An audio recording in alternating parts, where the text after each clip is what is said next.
The year is 1890. A new century is on the horizon, brimming with invention. Electric lights already glitter across New York and London. Booming industry echoes from soot-stained factories. The very air pulses with ambition. In a quiet Colorado Springs lab, a brilliant, eccentric Serbian-American inventor toiled in obscurity. Nikola Tesla was deeply engrossed in alternating current. He envisioned a future without wires, a world of limitless, ubiquitous power. He was on the cusp of discoveries that could reshape civilization. In our timeline, however, Tesla's grand ambitions often outpaced his funding. He battled scientific skepticism. Fierce competition came from giants like Thomas Edison, who championed direct current. Financiers like J.P. Morgan favored centralized, metered power grids. Tesla, the lone visionary, often found himself adrift. His greatest designs remained confined to blueprints and dreams. But what if the story diverged? What if, at a crucial moment, Tesla found the unwavering support he desperately needed? What if his wildest dreams were given the freedom to flourish, unburdened by corporate interference or cynical profit demands? Welcome to a What If. We're stepping into a world bathed in clean, abundant energy. Today, we ask, what if Nikola Tesla achieved widespread wireless power? Our point of divergence takes us to the late 1890s. Consider this, John Cunningham. He was an American industrialist. His vast steamship fleet crossed every ocean. Cunningham understood connection and limitless horizons. Unlike the monopolists, he built his empire on foresight and bold new technologies. One autumn evening in 1897, in his Manhattan brownstone, Cunningham's eye caught a small article in the New York Herald. It dismissed Tesla's latest folly. The piece detailed the inventor's endless struggle for funds to complete his impossible wireless power projects. Financial experts, quoted anonymously, scoffed at Tesla as a naive dreamer. But Cunningham didn't see folly. He saw destiny. He remembered his childhood home. The biting cold, the dim gaslight, his family's struggle for basic illumination. He knew power wasn't just a commodity. It was key to unlocking human potential. He saw in Tesla not a mad scientist, but a prophet. Someone who could bring light to every home, worldwide. Energy, he decided, must be a universal right. Not a privilege controlled by Edison or Morgan. His motive wasn't purely selfless. Cunningham deeply resented the entrenched monopolies. He disdained old industrialists who profited from stifling innovation. Tesla's vision was the ultimate weapon against their centralized power. Cunningham saw an opportunity to uplift humanity.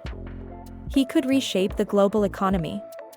This was a personal crusade. An audacious gamble against the titans who thought they held the world in their grasp. The stakes were nothing less than civilization's future. Their meeting was a masterclass in calculated diplomacy. Cunningham sent his best engineers and a single, authoritative lawyer to Tesla's Colorado Springs lab. They arrived not with demands for profit, but with an offer of unlimited resources. Complete freedom from corporate interference. A deep, genuine belief in Tesla's ideals. They spoke of a future where energy was as abundant as the air. A future Cunningham was committed to building, regardless of cost. Tesla, hardened by years of broken promises, listened warily. He tested their sincerity. He probed their technical understanding. He searched for any hint of exploitation. He found none. Cunningham's offer was unprecedented: no demands for patents, no pressure for immediate commercialization, no corporate oversight. Just unshakable faith and an open-ended commitment. The lawyer, Bartholomew "Barty" Hayes, outlined the terms: a private foundation, backed by Cunningham's immense personal wealth, dedicated solely to achieving wireless power.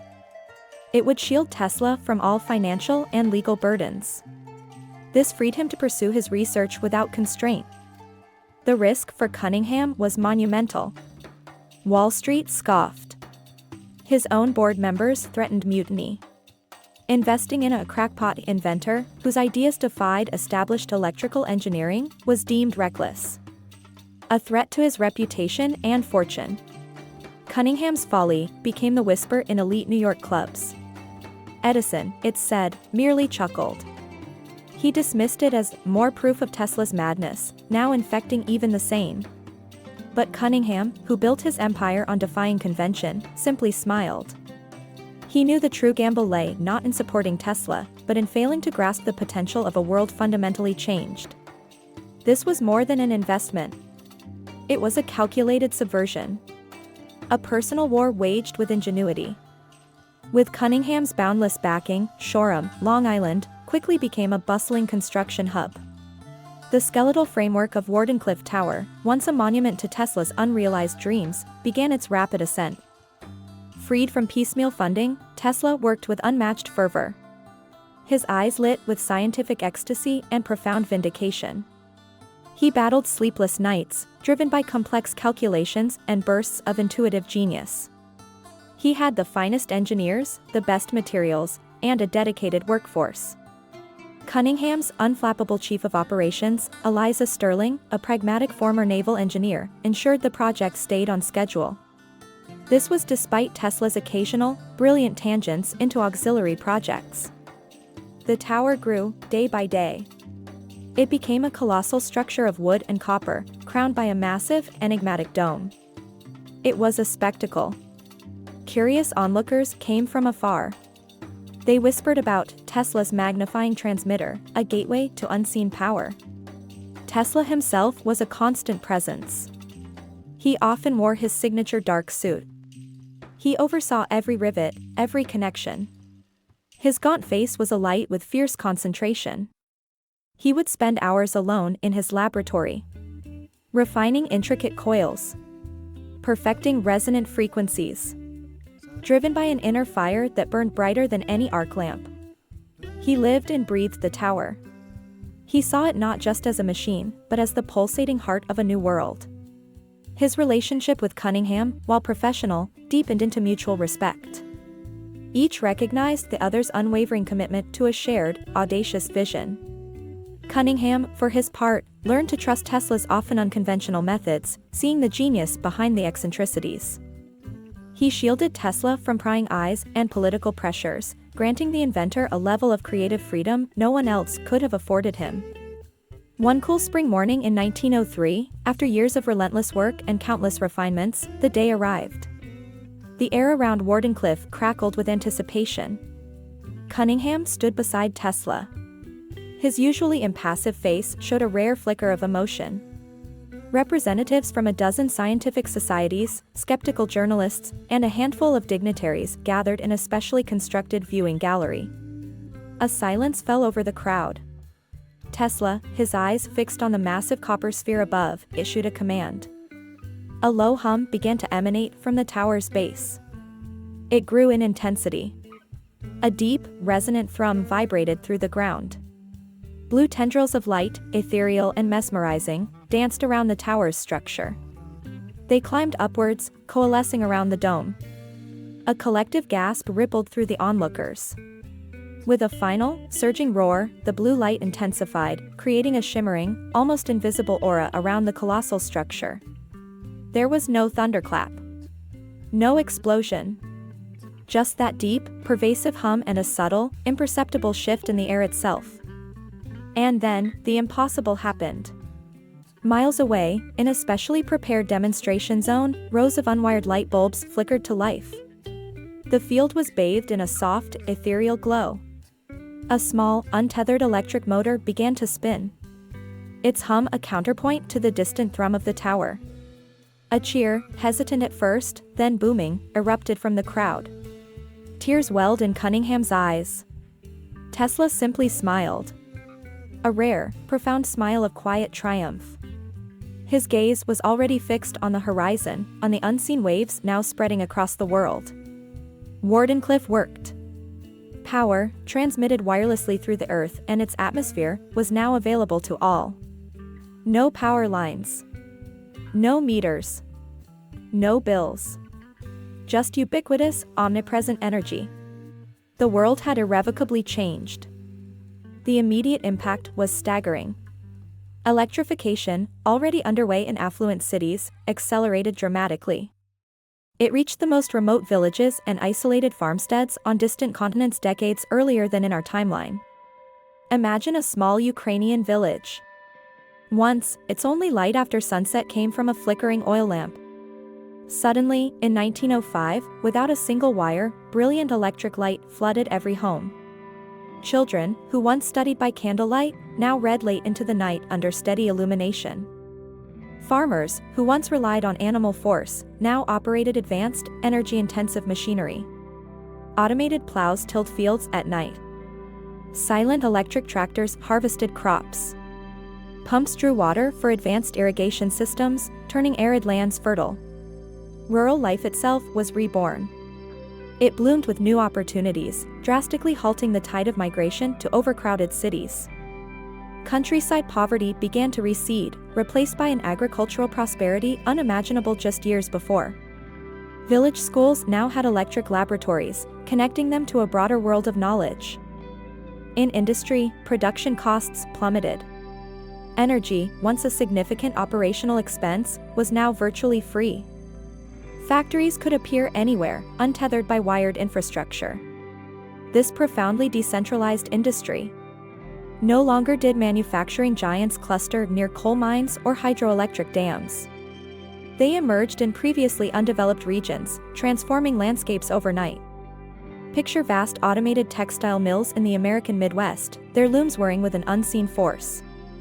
Or gleaming steel foundries humming in the Siberian plains, requiring minimal human oversight. Advanced chemical plants in the African interior, once impossible due to power demands, now operated efficiently. All fueled by this limitless power. Consumer goods became astonishingly affordable. This led to an explosion of domestic conveniences and luxuries previously reserved for the ultra-wealthy. Innovation in manufacturing processes surged. The industrial landscape decentralized, spreading wealth and opportunity far beyond traditional urban centers. Transportation underwent a profound, silent revolution.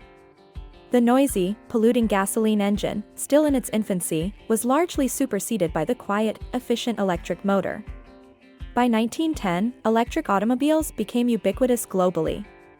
Their smooth, almost ghostly glide replaced horse-drawn carriages and nascent combustion engines.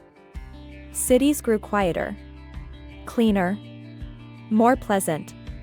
Long-distance electric trains crisscrossed continents.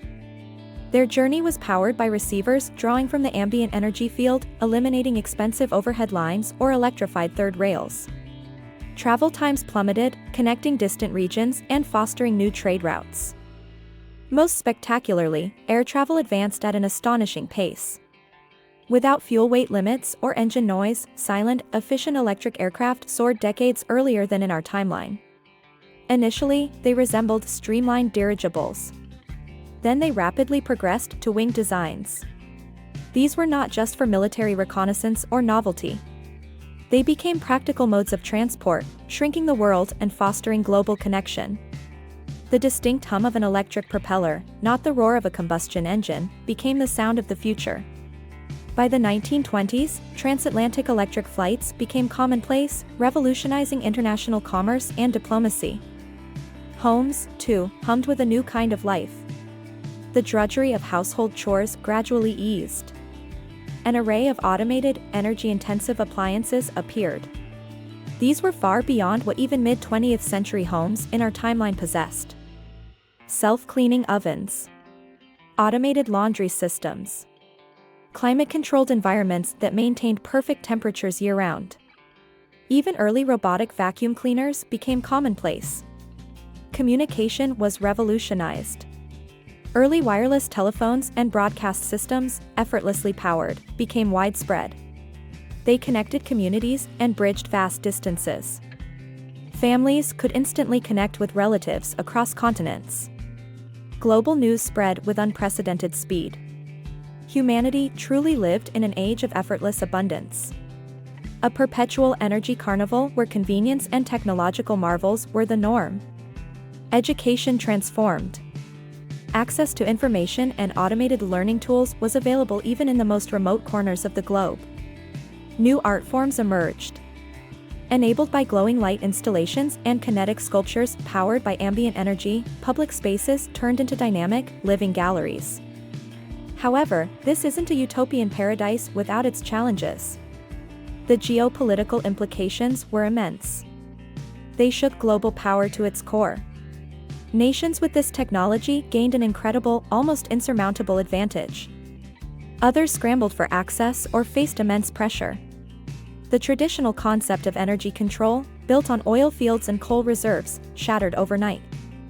Resource wars over oil and coal, so prevalent in our history, largely vanished. They became footnotes as these fuels grew obsolete for power generation. The Middle East, for instance, saw its geopolitical significance dwindle dramatically. This led to internal political upheaval and a re-evaluation of its economic future. Yet, as old conflicts faded, new ones inevitably arose. Control of the transmission technology itself became the ultimate prize. Nations, terrified of being left behind or dominated, launched elaborate espionage campaigns. German agents, initially disdainful, now desperately tried to infiltrate Wardenclyffe. Cunningham's rigorous security and Eliza Sterling's astute counterintelligence thwarted their attempts. Russian spies attempted to entice Tesla's disgruntled former assistants, offering vast sums for blueprints. Secret alliances formed, a wireless pact among technologically advanced nations, primarily the US, Britain, and a rapidly industrializing Japan. This was juxtaposed against a fossil fuel coalition, including remnants of old European colonial powers and some resource-rich nations, desperately clinging to old power structures. A silent, technological Cold War simmered beneath the surface. It occasionally flared into covert operations, sabotage, and proxy conflicts over strategic locations for new power towers, particularly in unaligned territories. Easy access to vast, untapped mineral resources, now easily extracted with limitless power for mining and refining, fueled new territorial disputes. Resource grabs occurred, particularly in Africa and South America. The race for rare earth elements, vital for advanced receivers and other Tesla technologies, began decades earlier than in our timeline. It became a new flashpoint for international tension. The scramble for Africa, instead of being driven by raw materials, became a race for strategic tower locations and rare earth deposits. Culturally, this world felt profoundly different. The early 20th century, instead of smoky industrialization, was characterized by clean, silent electrical marvels. City air was remarkably clear. Streets hummed rather than roared. The persistent smell of coal smoke largely vanished. This led to a boom in urban planning and public health. Chronic respiratory diseases drastically declined. Industry aesthetics shifted. Factories became gleaming, minimalist structures of glass and steel. Their operations were largely automated and silent. Art, architecture, and even fashion reflected this new electrical age. They leaned towards clean lines, glowing elements, and seamless integration of technology. Cities became true wonders, vibrant with constant, free light. But what of the downsides? The sheer abundance of energy led to unforeseen ecological consequences that began to manifest by the mid-20th century. Unchecked industrial expansion, no longer limited by energy costs, accelerated the depletion of other vital resources. Forests were cleared at unprecedented rates for construction materials and arable land. Vast mineral deposits were extracted with abandon. Freshwater sources became strained by the needs of an ever-expanding, energy-rich global population. While air pollution from fossil fuels diminished, new, complex industrial waste began to accumulate. These were often harder to dispose of, stemming from advanced chemical and manufacturing processes. The eternal energy carnival, while outwardly joyous, was slowly consuming the planet's finite material resources at an unsustainable pace.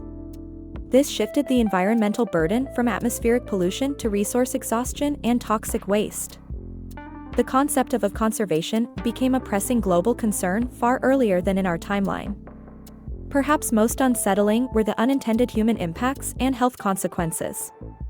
While Tesla believed his energy field was harmless, by the 1930s and 40s, scientific inquiry raised concerns. Prolonged, constant exposure to the pervasive electromagnetic field, while not immediately lethal, was theorized to cause subtle, long-term health issues not immediately apparent. Reports emerged of increased chronic fatigue, unexplained neurological disorders, and a peculiar, electrical sensitivity among certain populations. While dismissed as psychosomatic at first, the sheer scale of exposure lent credence to these claims. Society grappled with this invisible trade-off, unparalleled technological advancement versus potential, insidious harm. This sparked new scientific research, ethical debates, and even the rise of electrophobes, groups advocating for regulated dead zones free from the energy field, or alternative, albeit less efficient, localized power sources using traditional battery or generator technology. Public health organizations scrambled to understand and mitigate these new ailments. This led to unprecedented global scientific collaboration. Furthermore, the very concept of work underwent a seismic shift. Limitless energy automated countless tasks. From manufacturing to agriculture to complex clerical work, many traditional professions vanished.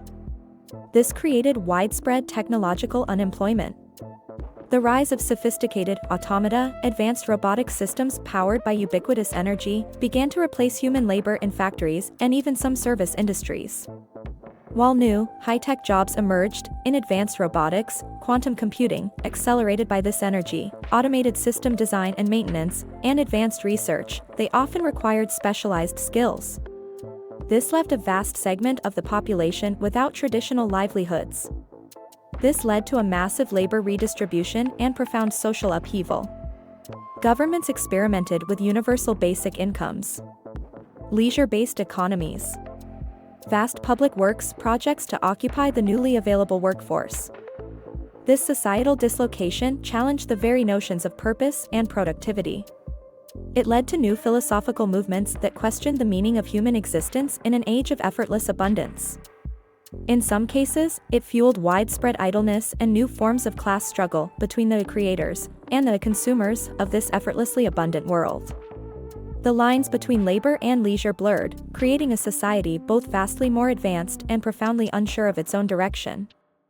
Finally, the potential for weaponizing such pervasive energy, even if unintended by Tesla, became a terrifying reality. By the 1920s, military strategists realized control over the wireless power grid offered unprecedented strategic advantage.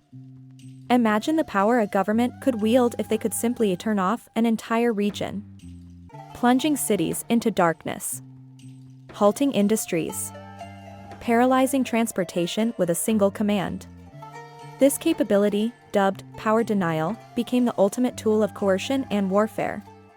Entire armies could be rendered immobile, navies adrift, air forces grounded. This led to unprecedented totalitarianism.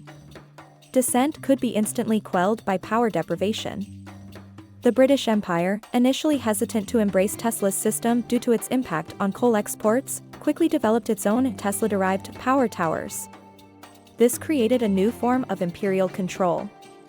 In the Soviet Union, the system allowed for a level of central planning and control unimaginable in our timeline.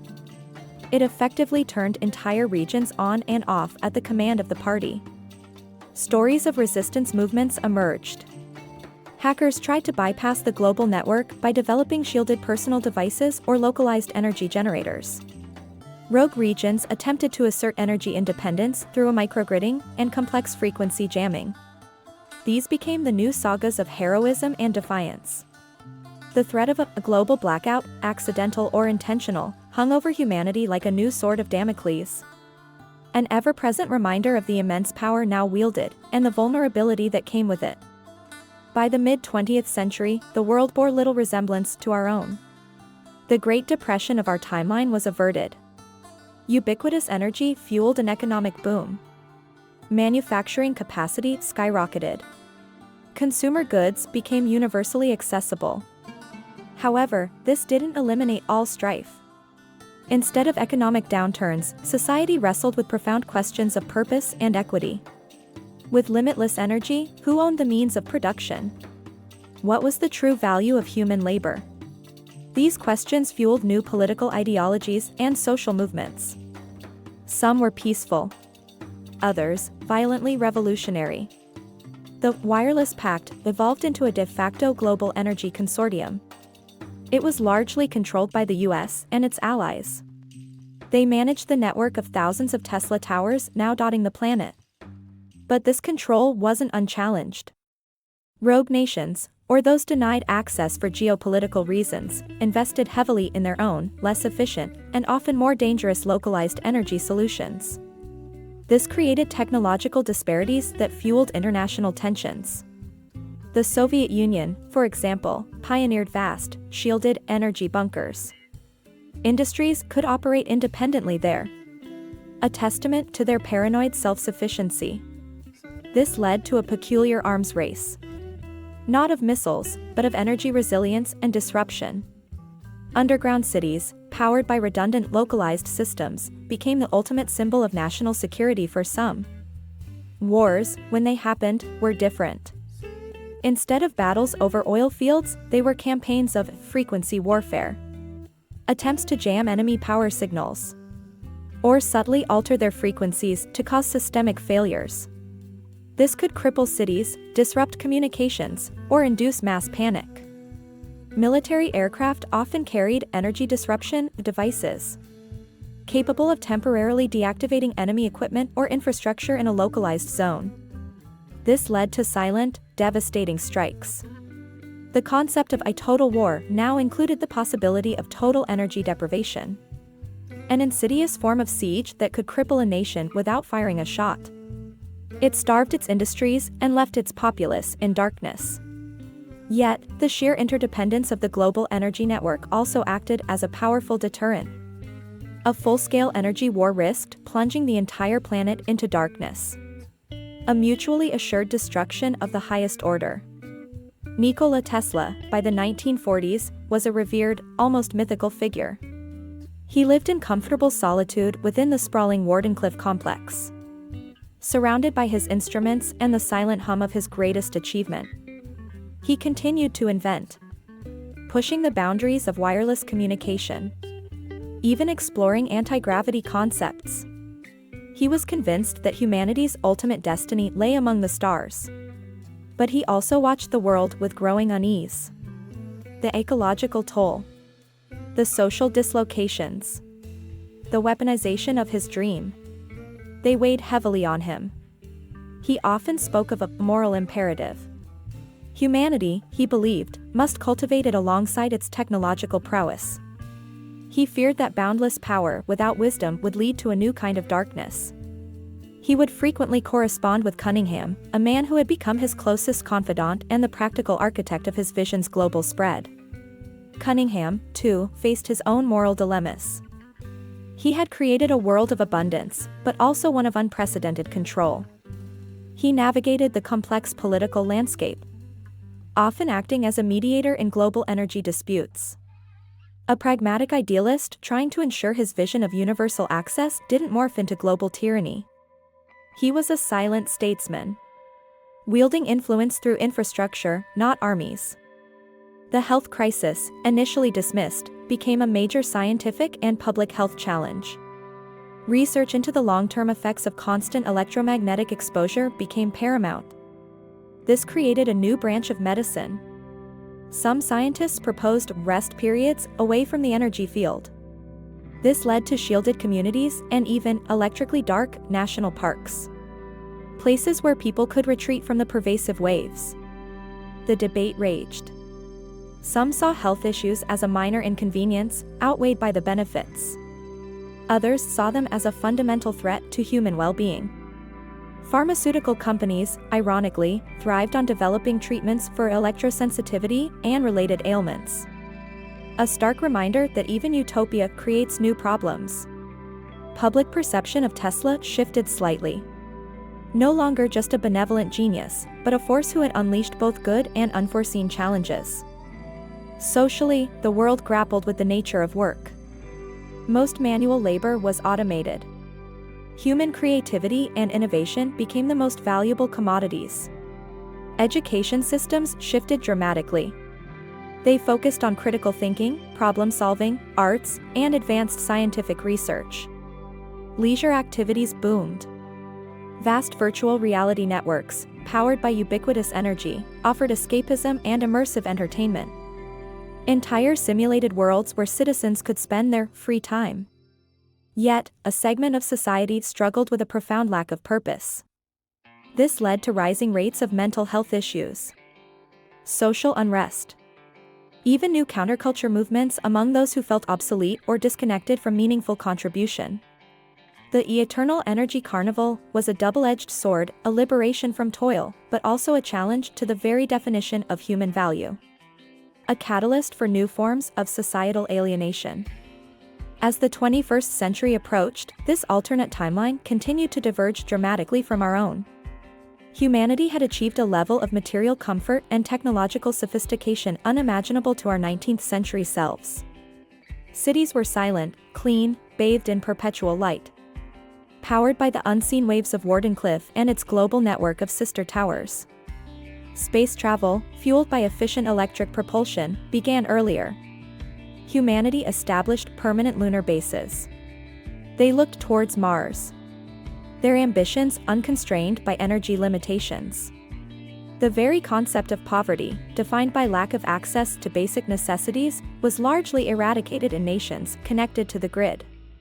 Global coordination on scientific endeavors and resource management became increasingly sophisticated. It was born from the necessity of managing both the benefits and the perils of pervasive energy.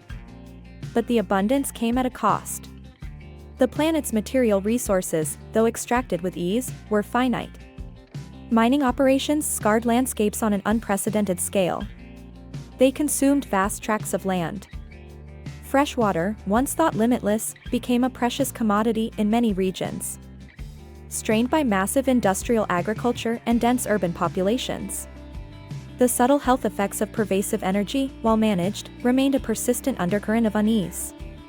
And the specter of power denial loomed. A constant reminder of the fragile balance of power. Kept in check only by mutual deterrence. And the grim understanding that such a weapon, once fully deployed, would be catastrophic for all. In this alternate history, Nikola Tesla's vision of a world powered by clean, boundless energy became reality. It's a world freed from the shackles of wires and meters. A civilization propelled into an unimaginable future. All by one man's genius and the crucial backing he so desperately needed. It's a world of dazzling marvels and profound convenience. A world where the sky is no longer the limit for human ambition. But it's also a world grappling with the unforeseen consequences of limitless power, new environmental challenges, subtle health concerns, massive social dislocations, and the ever-present shadow of unimaginable technological control. This stands as a powerful testament to the idea that true progress demands not just innovation, but wisdom in wielding its immense power.